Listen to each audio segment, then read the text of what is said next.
যখন ইসমাইলকে বাবাই বললেন তোমাকে জবাই করার স্বপ্ন দেখলাম, সন্তান দেরি করে নাই, রাজি হয়ে গেল। আব্বা তাড়াতাড়ি তাড়াতাড়ি, দেরি করলে আবার আল্লাহ বেজার হয়ে যাবে। কেমন মা বাবা আর কেমন সন্তান। আর তুমিও মা বাবা, তোমার সন্তান যদি বলো একটু নামাজ পড়তে যাও, সন্তান নামাজ পড়তে রাজি হয় না। ইসমাইল এই কথা বলে আবার একটু কান্নার আওয়াজে বললেন আব্বা জান, এই কথাটা যদি একটু বাড়িতে বসে বলতেন, আমার মায়ের থেকে আমি একটু চির বিদায়ের সালাম নিয়ে আসতাম। কারণ আমার মা তো জানে না যে আপনি আমাকে জবাই করে দিবেন। আমার মা যদি আমাকে না পায়, আমার মা ইসমাইল ইসমাইল বলে কান্নায় পাগল হয়ে যায়। আব্বাজান বলতে পারেন নাই, দুঃখ নাই, তাড়াতাড়ি আমারে জবাই করেন। আর বাড়িতে যাওয়ার পরে যদি দেখেন আমার মা ইসমাইলের জন্য মা কান্না করে, আমার মায়ের কান্না দেখে আপনি রাগ করবেন না। আমি ইসমাইলের পক্ষ থেকে আমার মাকে একটু সালাম জানায় দিয়ে, আর আমার মা যেন আমার জন্য দোয়া করে। আর বলবেন দুনিয়াতে সন্তান তো গেল, হাসরের ময়দানে সন্তানের সাথে মোলাকাত হয়ে যাবে। ও আব্বা জান, আপনার হাতের মধ্যে পায়ের মধ্যে আমাকে ভালো করে বাঁধেন, আমার হাত পাও বেঁধে নেন। কারণ জবাই করার সময় যদি আপনার শরীরে আমার হাত পা লাগে, বেয়াদবি হবে, আল্লাহ বেজার হবে। ওরে আব্বা জান, রুমাল দিয়ে আপনার চোখ দুটো বেঁধে নেন। কারণ জবাই করার সময় যদি মায়ার নজর সন্তানের দিকে পড়ে, আপনি মায়ার কারণে জবাই করতে পারবেন না। ইসমাইল আলাইহিস সালামের কান্নায় যেন আকাশ বাতাস ভারী হয়ে গেল। এবার ইসমাইল শুয়া বললেন, ছুরিটা বের করে যখন আঘাত করবে, আল্লাহ কয় ছুরি সাবধান, আমার ইসমাইলের বিন্দু যেন ক্ষতি না হয়। এক বিন্দু ক্ষতিও আর হলো না। ছুরিটারে পরীক্ষার জন্য পাথরের উপরে মারলেন, পাথর দুখণ্ড হয়ে গেল। এইবার ইব্রাহিম বলে, হাতের মধ্যে রক্ত না লাগা পর্যন্ত আমি ইসমাইলের আর ছাড়বো না, ছুরি চালাইতেই থাকবো। যখন ইসমাইলকে এই প্রতিজ্ঞা নিয়ে শোয়া দিলেন, আল্লাহ তাআলা বলেন, ও জিবরাইল, জান্নাত থেকে একটা দুম্বা নিয়ে যাও, ইব্রাহিমের ছুরির নিচে দাও, ছুরিটার থেকে ইসমাইলের সরায় দাও। এই জিবরাইল আমিন ওই জান্নাত থেকে দুম্বা নিয়ে আসলেন। দুম্বা নিয়ে আসার পরে আসতে দেরি হবে, এর আগে না জানি ইসমাইল জবাই হয়ে যায়। জিবরাইল আমিন সাথে সাথে আওয়াজ দিলেন, আল্লাহু আকবার, আল্লাহু আকবার। ইব্রাহিম আসমানে তাকায় বলেন, লা ইলাহা ইল্লাল্লাহ। ইসমাইল বললেন, আল্লাহু আকবার, আল্লাহু আকবার। ফেরেশতারাও বললেন, আল্লাহু আকবার, আল্লাহু আকবার, ওয়ালিল্লাহিল হামদ। এই তাকবীরটা 9 তারিখের ফজর থেকে 13 তারিখ আসর পর্যন্ত পুরুষেরা একবার, প্রত্যেক ফরজ নামাজের পরে জোরে বলবা একবার, নারীরা আস্তে করে বলবে একবার, ওয়াজিব করে দিলেন। এরে নবীর উম্মতের দল। এইবার ইসমাইল পাশে, ইব্রাহিম নবী যখন দেখলেন হাতে রক্ত লাগছে, ছেড়ে দিলেন। তাকায় দেখে অচেনা জন্তু জবাই হলো, ইসমাইল পাশে দাঁড়ানো। আল্লাহ তাআলা বলেন, ইব্রাহিম, ইন্না কাযালিকা নাজজিল মুহসিনিন। পরীক্ষা হয়ে গেল। আমি তো সন্তানের জবাই চাই নাই, আমি চেয়েছি আমার মোহাব্বতের চূড়ান্ত পরিচয়। তুমি কি সন্তানের বেশি মোহাব্বত করো নাকি আমি আল্লাহকে বেশি মোহাব্বত করো? পরীক্ষায় তুমি পাশ করেছো, তাড়াতাড়ি যাও। হাজেরা ইসমাইল বলে কান্নায় বিভোর, তাড়াতাড়ি ইসমাইলের মায়ের কোলে ফিরায় দাও। আর যাওয়ার সময় কিছু হাদিয়া নেওয়া দরকার, মালিকের দরবারে হাদিয়া নেওয়া দরকার। আমার পক্ষ থেকে এই দুম্বার গোশত গিয়া হাজেরাকে হাদিয়া দেওয়ার খাইতে থাকো। এরে নবীর উম্মতের দল, আমরা তো সন্তানের জবাই করতে পারবো না, তার পরিবর্তে আল্লাহ জন্তুকে কোরবানি করার অর্ডার দিলেন। আল্লাহ বলেন, তুমি কত বড় মোটা তাজা গরু জবাই দিলাই, রক্ত আর গোশত আমি আল্লাহ দেখবো না, আমি দেখবো তোমার অন্তরের অবস্থা। তুমি কিসের জন্য কোরবানি দাও? আল্লাহর জন্য দাও নাকি মানুষকে দেখাবার জন্য দাও? নাকি গোশত খাওয়ার জন্য দাও? এই অন্তরের অবস্থা তাকওয়া আমি আল্লাহ দেখব কিসের জন্য তুমি কোরবানি দাও। আল্লাহর কাছে দোয়া করেন, আল্লাহ এই ইব্রাহিম নবীর মতো যেমন কোরবানির পরীক্ষায় পাশ করলেন, আমরাও যেন সামনে এই কোরবানির পরীক্ষায় পাশ করতে পারি। তবে যারা কোরবানি দিবে আলহামদুলিল্লাহ, যারা কোরবানি দিবেন, যারা দিবেন না, যারা হজ করতে গেল কোরবানির আগে নখ চুল কাটতে পারবে না, ঠিক আপনাদেরকে এই সুন্নতটা পালন করবেন। হাতের নখ চুল কখনো কাটবেন না, মুছ কাটবেন না। কোরবানি দেওয়ার আগ পর্যন্ত যদি কেউ কোরবানি দিতে নাও পারে, অসমর্থ নাই, কিন্তু এই নমুনাটা যদি ধরে রাখি, আল্লাহর কাছে বলি, আল্লাহ আমি কোরবানি দিতে পারলাম না, হজ করতে যেতেও পারলাম না, তবে হাজিদের কিছু নমুনা আমি ধরে রাখলাম, আল্লাহ অবশ্যই এর বরকত আমাদেরকে দিয়া ভরপুর করে দিবেন। অতএব আল্লাহর কাছে বেশি বেশি কান্না করা, তওবা করা। আল্লাহ ইব্রাহিম নবীর ওই কোরবানি সন্তানকে দিয়েছেন, আর তিনি যেমন পাস করেছেন, আমরা তো তার মতো ঈমানওয়ালা না, তবে আমাদের যে ঈমান আছে, ঈমানের উপরে যেন আমরা পাস করে নিতে পারি। জোরে বলেন আমিন। যেই বান্দা আল্লাহর জন্য হয়ে যাবে, গোটা দুনিয়া তার গোলাম হতে বাধ্য হবে। এরে নবীর উম্মতের দল, এবার রহমতের ফেরেশতা চলে গেল ইব্রাহিমের আগুনের মধ্যে যখন ফেলবে, তখন জিবরাইল আমিন বলে, রে ইব্রাহিম, কোন সহযোগিতার প্রয়োজন আছে নাকি? বলে, না না, আমি এমন আল্লাহর গোলাম না যে আল্লাহ আমার মুসিবতের খবর রাখে না। আমি আল্লাহর এমন গোলাম না, এমন আল্লাহর গোলাম না যে আল্লাহ অন্ধ চোখে দেখে না। আমার আল্লাহ হলেন সামিউম বাসীর। আল্লাহ সব দেখেন, সব জানেন, সব শুনেন। এই ক্ষমতা আল্লাহর আছে না নাই? কাদেরে কুদরতু দারি বার কামাল, আনতা রব্বি আনতা হাসবি যুল জালাল, তুহি কাদের জলিলুল্লাহ জাহাদার, বাহার হালে তুহি মেরা নিগাহদার। পয়গম্বর ইব্রাহিম বললেন, আমার জন্য আল্লাহ আমার যথেষ্ট, তুমি যাও। যখন আগুনের মধ্যে ফেলবে, তখন আগুনের আল্লাহ অর্ডার দিয়া বললেন, কুলনা ইয়া নারু কুনি বারদাও ওয়া সালামান আলা ইব্রাহিম, আকে লুতফে খেশরা ইজহার কর, বা খলিল আসনারেরা গুলজার কর। আল্লাহ বললেন, আগুন আমার ইব্রাহিমের জন্য শান্তিদায়ক, ঠান্ডা হয়ে যাও। এমন ঠান্ডা হয় না যাতে ইব্রাহিমের কষ্ট হবে, না না, শান্তি পরিমাণ ঠান্ডা হয়ে যাও যাতে কষ্ট না হয়। নমরুদের মাথা গরম, আগুনকে ইশারা করে বলে, আগুন তোর কি ক্ষমতা নাই? ইব্রাহিমের কেন জ্বালাও না? আগুন বলে, আমার ক্ষমতা আছে না আছে, নমরুদ তুই এসে একটু টেস্ট করে দেখ, এসে দেখ আমার ক্ষমতা কত। কিন্তু তোরে যেই খোদায় বানাইছে, ওই খোদায় আমি আগুনেরও বানাইছি। আল্লাহর অর্ডার ছাড়া তুই বেঈমান, বেঈমানি করে চলবি, কিন্তু আমি আগুন বেঈমানি করতে পারি না। ইব্রাহিমের পশম জ্বালাবার ক্ষমতা আল্লাহ দেয় না, আমি পারবো না, তবে তুই যদি আসতে পারো তোকে জ্বালাবো। শুধু তাই না, তোর পুরো অঞ্চলকে জ্বালায় শেষ করে দিতে পারবো।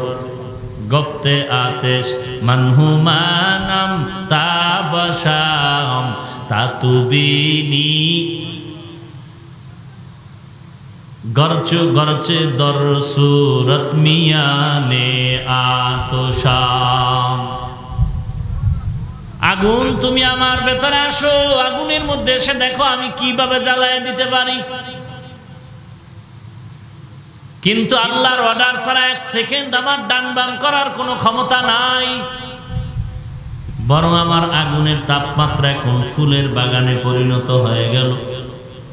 পয়গম্বর ইব্রাহিম আল্লাহ তাআলার রহমতের করুণার ছোঁয়াবে দিব্যি আরামে আগুনের মধ্যে অবস্থান করতে রইলেন। ওই আল্লাহ এখনো আছে না নাই? ক্ষমতা দুর্বল হয়ে গেল। আমাদের ঈমান আমল দুর্বল, কিন্তু আল্লাহর রহমত মোটেও কিনা। একটা মেজবাতি, একটা চিকন কাঠির আগায় বারুদ, যখন আপনি বারুদে বারুদে আঘাত করবেন আগুন জ্বলে উঠবে। একটা শলার বারুদ পারে দুনিয়া জ্বালায় দিতে। আল্লাহর অর্ডার না থাকলে কিছুই পারেন না। আল্লাহ তাআলা বললেন ইব্রাহিমের জন্য আগুন ঠান্ডা হয়ে যাও, সাথে সাথে আগুন ঠান্ডা হয়ে গেল। আল্লাহ আবার বললেন এত বেশি ঠান্ডা হবি না যাতে আমার ইব্রাহিমের কষ্ট হয়ে যায়। আল্লাহর নবী ইব্রাহিম আগুনের মধ্যে বসে আমার আল্লাহর জিকিরে সময় কাটাইতেছে, জিকির করছে। ইব্রাহিম নবী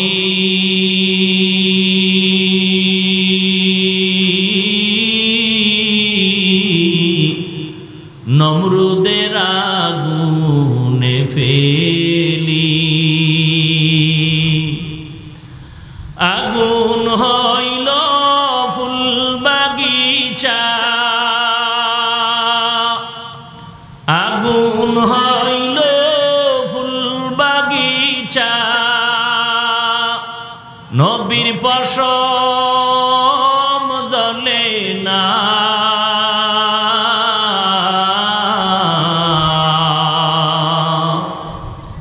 হামেশা জিকির করো মুমিন, গাফেল থেকো না।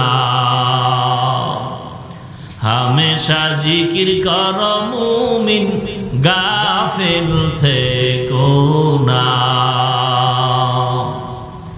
জিকির করছেন নবী ওলি,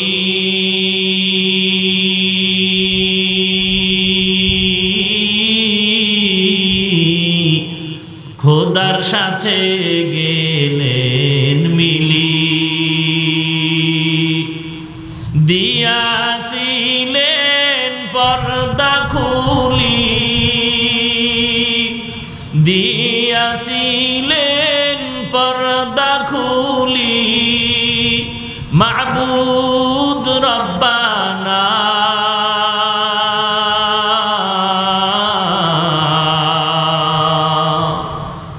হামেশা জিকির করো মুমিন, গাফেল থেকো না। হামেশা জিকির করো মুমিন, গাফেল থেকো না। কার জিকির? আরো জোরে বলেন। আল্লাহর জিকির যত বেশি করবা ততই তোমার অন্তরটা ঠান্ডা হয়ে যাবে। আলা বিযিক্রিল্লাহি তাতমাইন্নুল কুলুব।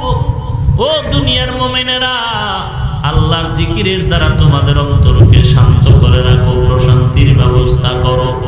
আল্লাহর জিকির যখন করবে মুমিনের অন্তরটার মধ্যে মোহাব্বত বাড়তে থাকবে।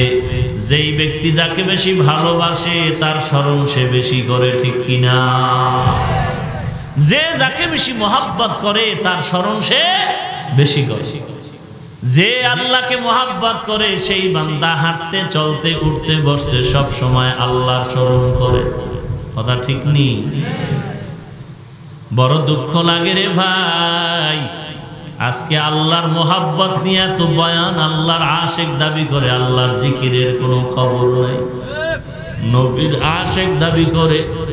কত আশেকে রাসূল আছে দুই একটা অনুষ্ঠানে বসে দরুদ পড়ে, আর বাকি টাইম নবীর দরুদ পড়ার কোনো খবর নাই। অথচ আল্লাহর জিকির যেমন সব সময় করতে হবে, নবীর শানে দরুদ ও সালাম সব সময়। আপনি বসে আছেন, শুয়ে আছেন, দাঁড়িয়ে আছেন, হাঁটতে আছেন, সব সময় কার দরুদ? বেশি না পারলেও সংক্ষিপ্ত আকারে নবীর শানে দরুদ। সাল্লাল্লাহু আলাইহি ওয়া আলিহি ওয়া সাল্লাম, সাল্লাল্লাহু আলাইহি ওয়া আলিহি ওয়া সাল্লাম, সাল্লাল্লাহু আলাইহি ওয়া আলিহি ওয়া সাল্লাম। একবার পড়বে 3টা পুরস্কার, 10টা গুনাহ মাফ হয়ে যাবে, 10টা নেক আমল নামায় যোগ হবে, আল্লাহর কাছে 10 গুণ মর্যাদা বেড়ে যাবে। এরে নবীর উম্মতের দল, নবীর রওজায় গিয়া যদি বান্দা আল্লাহর নবীর শানে দরুদ ও সালাম পড়ে, আল্লাহর নবী বলেন আমি তোমার দরুদ নিজের কানে শুনতে পাই। কেউ যদি প্রতিদিন 1000 বার দরুদ পড়ে, 20 মিনিটের বেশি লাগবে না রে বাবা, আধা ঘন্টার বেশি লাগবে না। 1000 বার দরুদ যদি প্রতিদিন কেউ ঘুমার সময় পড়ে যাও, পড়িয়ে ঘুমায় যাও, তোমার পুরস্কার 3টা। 1 নম্বরে ঘুমের মধ্যে খারাপ স্বপ্ন দেখবা না। 2 নম্বরে ঘুমের মধ্যে নবীর সাথে একদিন মোলাকাত হবে। 3 নম্বরে তোমার মরণ ততদিন পর্যন্ত হবে না যতক্ষণ পর্যন্ত তোমার নামটা জান্নাতের খাতায় লেখা না হবে। हर के खात आमले सल्लु मुदाहम आतिशे दोज़ख शावद बरवाए हाराम। भाईरा আমার পয়গম্বর ইব্রাহিম আগুন থেকে সুন্দরভাবে বের হয়ে গেলেন।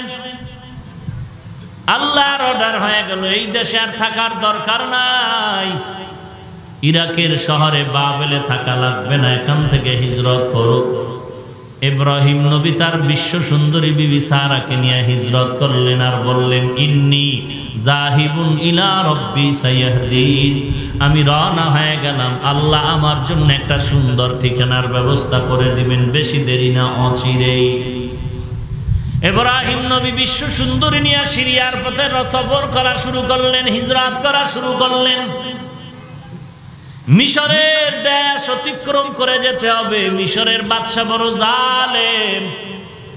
খবর পেয়ে তখন ইব্রাহিমের স্ত্রী বিশ্ব সুন্দরী সারার উপরে হামলা করল।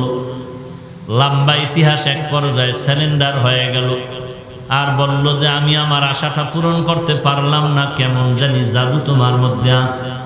বলে কোনো জাদু নাই, এমন জাদু আছে যেটা আমার না। বলে কার? বলে এটা আর একজন। আর বলে তিনি কে? বলে তিনি হলেন আল্লাহর একজন জলিল কদর পয়গম্বর। কোথায়? বলে অমুক জায়গা আছে, ডেকে আনো। লোক পাঠাইয়া ইব্রাহিম নবীকে ডেকে আনলেন আর ক্ষমা চাইলেন আর বললেন আপনার সন্তান আছে নাকি? বলে না।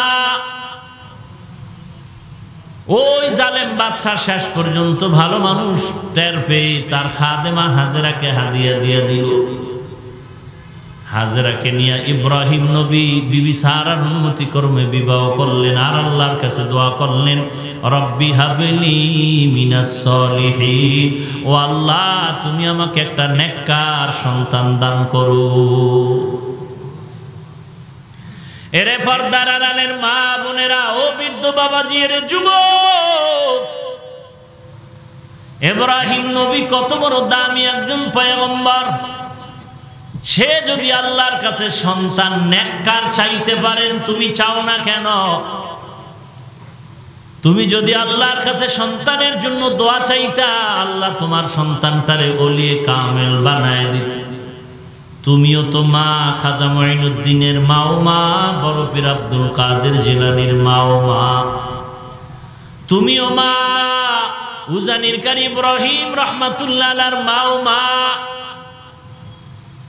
তুমিও একজন মা, তার মতোই মা, হাত পা অঙ্গ প্রত্যঙ্গ ওই নারীদের মতো।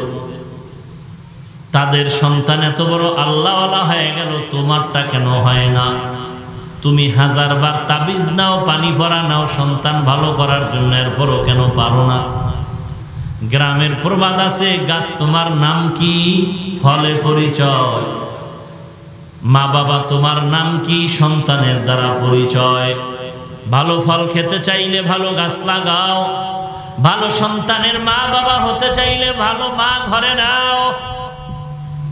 এরে আম্মা জানো বাবা, তোমার সন্তানের জন্য আলেম ওলামার কাছে যতবার দোয়া চাইলা, আলেমদের দোয়া কবুল হওয়ার জায়গা কোনো গ্যারান্টি নাই, কিন্তু মা বাবা যদি সন্তানের জন্য দোয়া করে সাথে সাথে কবুল হবে। তুমি যতবার তাবিজ নিলা আর আলেম ওলামার পেছনে ঘুরলা, দোয়া চাইলা, তুমি যদি জায়নামাজে বসে মা বাবা সন্তানের জন্য দোয়া করতা, একদিন লাগতো না, তোমার চোখের পানিতে সন্তান আল্লাহর ওলি হয়ে যেত।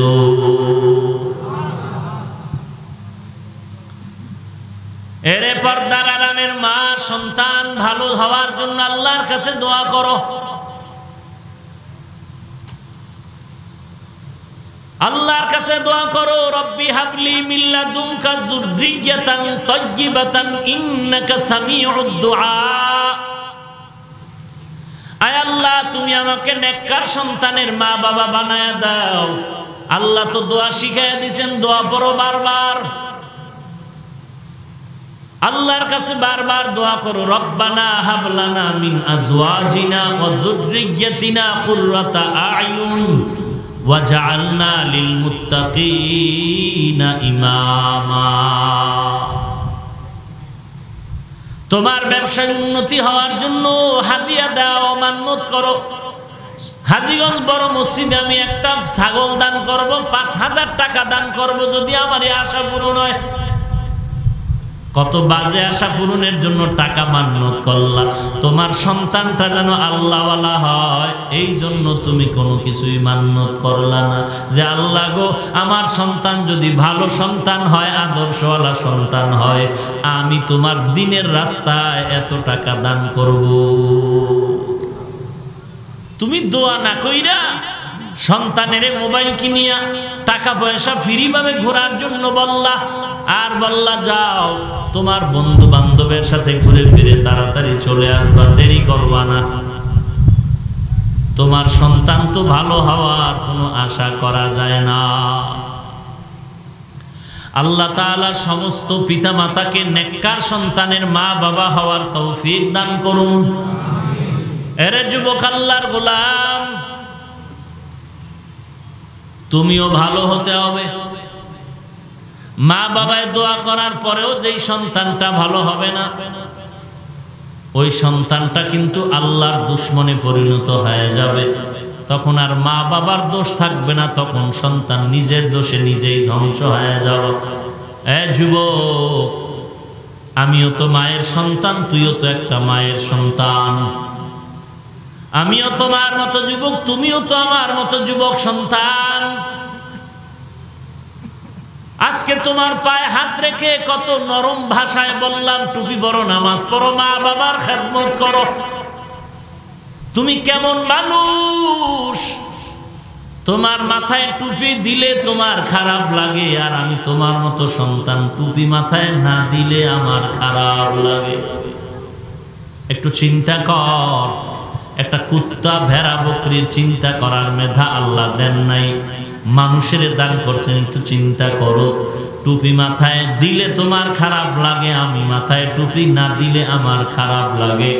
নামাজের আজান শুনতে তোমার খারাপ লাগে, আমার নামাজের আজান শুনতে বড় ভালো লাগে। তুইও মানুষ, আমিও মানুষ। তুই যেই দেশে আছো, আমিও সেই দেশে বসবাস করি। তুই যে হাওয়া বাতাসে বড় হও, আমিও সে হাওয়া বাতাসে বড় হই। এরে যুবক, একটু চিন্তা কর। আজকে আমার দাড়ি জীবন চলে যাবে, গলায় কেউ ছুরি লাগাই দিবে, দাড়ি জীবনে কাটবো না। আর তোর পায়ে ধরে ধরে বারবার বলি, আর পরও তুই নামাজ পড়তে চাও না, দাড়ি রাখতে চাও না। মনে করছো দুনিয়াটাই বুঝি তোর স্বর্গরাজ্য পেয়ে গেছো, আর বুঝি মরবি না।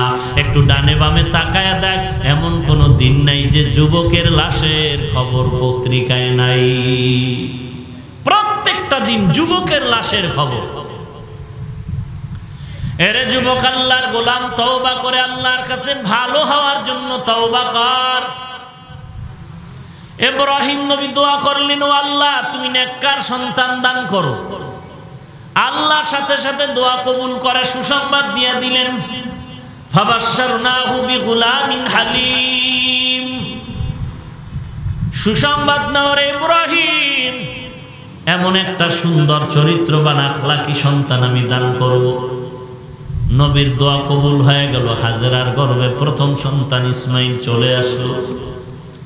ইসমাইল দুনিয়াতে আসার পরে নাম রাখলেন আল্লাহর পক্ষ থেকে ইসমাইল। এখন বুড়া বয়সে ইব্রাহিম নবী সন্তান পেয়ে কত মোহাব্বত আর ভালোবাসা। আল্লাহ তাআলা বললেন, দুনিয়ার ভালোবাসা তো আসল না, আসল ভালোবাসা আমি আল্লাহর সাথে আর আমার বন্ধুদের সাথে। ওই ইব্রাহিম সন্তানের ভালোবাসা, আমি আল্লাহকে ভুলে যেও না। তোমার উপর আবার পরীক্ষা শুরু হয়ে গেল। এই সন্তানকে আর দেরি না করে তার মা হাজেরাকে নিয়ে বাইতুল্লাহর কিনারায় মক্কার গহীন জঙ্গলে নির্বাসনে দিয়ে আসো।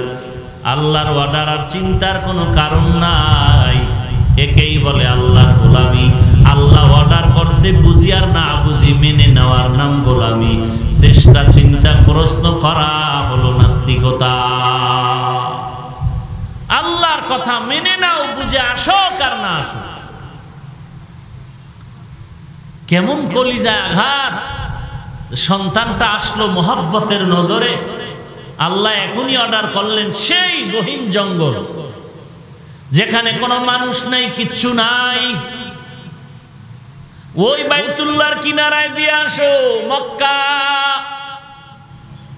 এমন একটা জায়গা, বাইতুল্লাহ থেকে একটু পার্শ্বে জঙ্গল, কিছু নাই, পশু পাখিও নাই, খানার মতো কিছু নাই, পানি নাই, কোনো মানুষ নাই, কোনো জানোয়ার পশু নাই।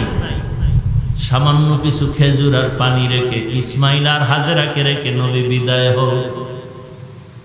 নবী বিদায় নিয়ে যাইতেছেন, হাজেরা আমার নজর দিয়া ডাক দিয়া কয়, স্বামী আমার, এখানে কি আপনার ইজাজতে রাখলেন নাকি আমার আল্লাহর অর্ডারে রাখলেন? ইব্রাহিম নবী ডাক দিয়া কয়, বিবি, আমার কোনো অর্ডার নাই, আমার মাওলার আদেশেই আমি রেখে গেলাম। হাজেরা চোখের পানি ছেড়ে শুকর আদায় করলেন আর দোয়া চাইলেন, ও স্বামী আমার, আমার কোনো আর দাবি নাই, আল্লাহর কাছে আমাদের জন্য একটু দোয়া করবে। আর একটু পানি আর খেজুর রাখছেন, এটা 2-3 দিনের বেশি আর থাকবে না। 2-3 দিনের বেশি এই খেজুরও থাকবে না, পানিও থাকবে না। এমন একটা জায়গা কিছু নাই। ইসমাইল না জানি আবার দুধের তৃষ্ণায় কান্না করে, কি উপায় হবে জানি না, দোয়া করবেন। আর যদি সময় পান, মাঝে মাঝে আইসে একটু দেখিয়া যাইয়েন ইসমাইলের অবস্থাটা কেমন। ইব্রাহিম নবী মা হাজেরাকে রেখে, ইসমাইলকে রেখে চললেন। পাহাড় পেরিয়ে ওপারে যাবেন, নামবেন, পাহাড়ের চূড়ায় উঠে আবার একটু পিছনে তাকাইয়া মায়ার নজরে দেখলেন। এরপরে ওই পার্শ্বে নামিয়া মাওলার দরবারে কান্না করে দোয়া করলেন, রব্বানা ইন্নী আসকানতু মিন যুররিয়্যাতি বিওয়াদিন গায়রি যি যারইন ইনদা বাইতিকাল মুহাররম রব্বানা লিউকিমুস সালাতা ফাজআল আফইদাতাম মিনান নাসি তাহভি ইলাইহিম ওয়ারযুকহুম মিনাস সামারাতি লাআল্লাহুম ইয়াশকুরুন। পয়গম্বর ইব্রাহিম আল্লাহর দরবারে দোয়া করলেন, ও আল্লাহ, এই বয়সে আমার মুহাব্বতের বিবি আর আমার সন্তান, কত আদরের সন্তান আমার, আপনার আদেশ মাত্র পাই আমি রেখে আসলাম।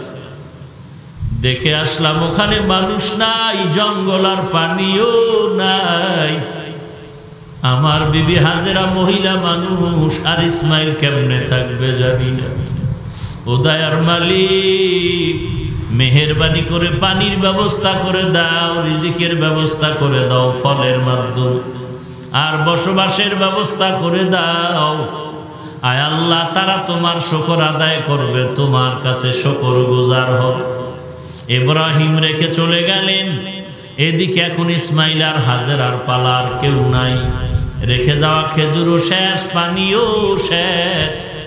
এক পর্যায়ে বুকের দুধও শুকায় গেল, দুধ নাই, মা হাজেরা খানাও পায় না। ইসমাইল খানা না পাইয়া তৃষ্ণার্ত হয়ে কান্না করে, ভাত পা নাড়াচাড়া করে আর চিল্লায়। এমন কান্নার আওয়াজ মা সহ্য করতে আর পারলেন না।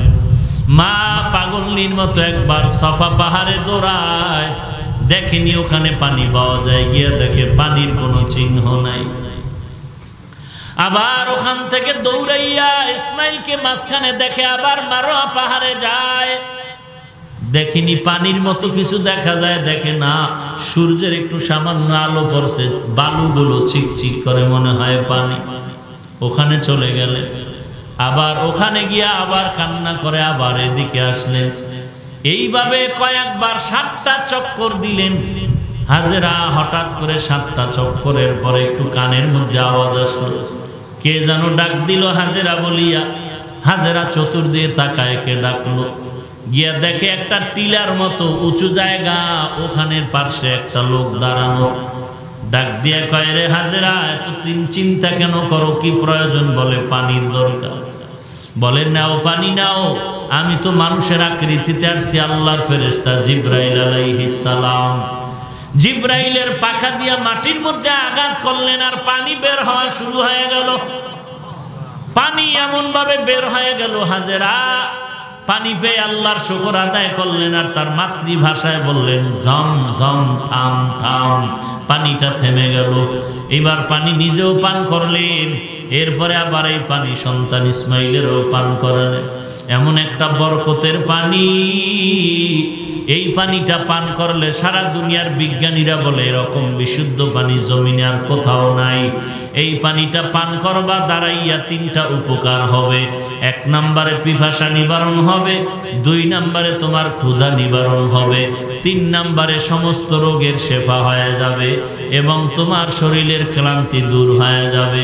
এরে নবীর উম্মতের দল, এই জমজমের পানি crore crore million trillion billion হাজি সাবরা বছরে বছরে নিয়ে যায়। পানিটা কূপের মধ্যে যেই পরিমাণ শুরু থেকে ওই পরিমাণ এখনো আছে, বাড়েও না কমেও না। সাহাবায়ে কেরাম বললেন, নবী এই জমজমের কূপের তলা কোথায়? নবী বললেন, এই জমজমের কূপের তলা হলো হাউজে কাউসার। এরে নবীর উম্মতের দল, এটা রোগের জন্য বড় ঔষধ। এই জমজমের পানি দিয়া ইসমাইল বেশ বাঁচলেন, মা হাজেরাও বাঁচতে শুরু করলেন।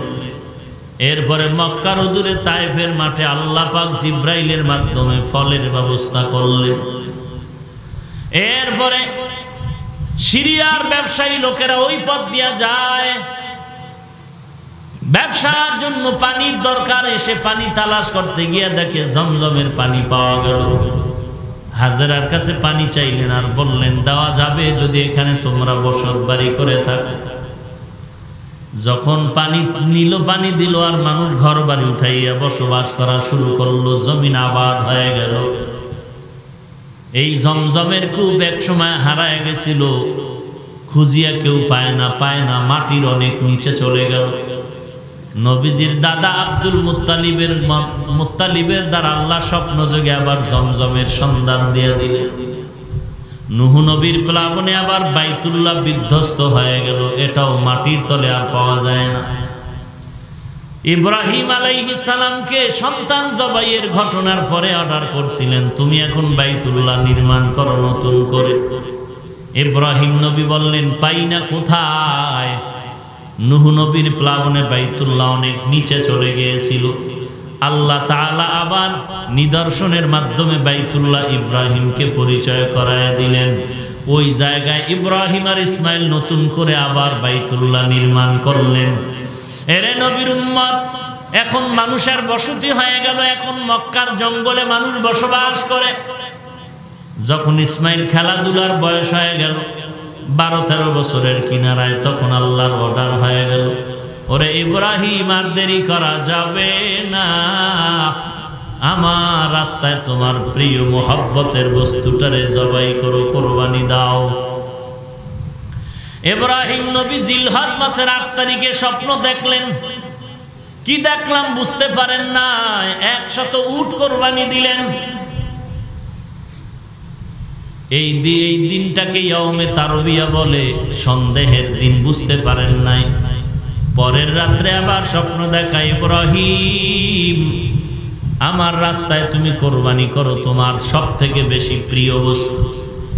এইবার নবী বুঝলেন, আমার জীবনের প্রিয় আমার ইসমাইল ছাড়া আর কেউ নাই।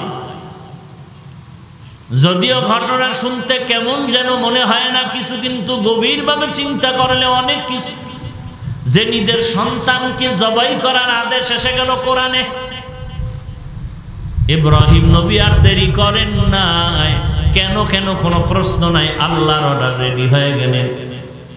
এইবার বহুদিন আগে ওই জঙ্গলে ফালায় আসছে, সন্তান দেখতে যান নাই। আজকে 12-13 বছর পর ওই সন্তানকে দেখার জন্য বাবার চূড়ান্ত মায়া নিয়ে রওনা। গোপনে একটা রশিয়ার ছুরি নিয়ে নিলেন, কেউ যেন না দেখে। ওই এলাকায় গিয়া দেখে যেখানে জঙ্গল কিছু ছিল না, এখানে এখন মানুষ ঘরবাড়ির অভাব নাই, ছেলেরা খেলাধুলা করে। ইব্রাহিম নবী চিনতে পারে না আমার ঘর কই, আমার বিবি হাজেরা ইসমাইল কোথায়। বাচ্চাদের বলে তোমরা এই এলাকায় থাকো, বলে হ্যাঁ। বলে এখানে ইসমাইল নামে কেউ আছে নাকি? বলে আছে। তাদের ঘর কই? বলে তাদের ঘর ওই জঙ্গলার পাশে ভাঙা একটা ঝুপড়ির মতো আছে। বলে তোমরা ইসমাইলের চিনুনি? বলে হ্যাঁ আমরা ইসমাইলকে চিনি। বলে কোথায়? বলে মাঝে মাঝে আসে আমাদের পাশে বসে থাকে, আমরা খেলাধুলা করি, তাকায় তাকায় দেখে আর কি যেন তালাশ করে, ডানে বামে তাকায়।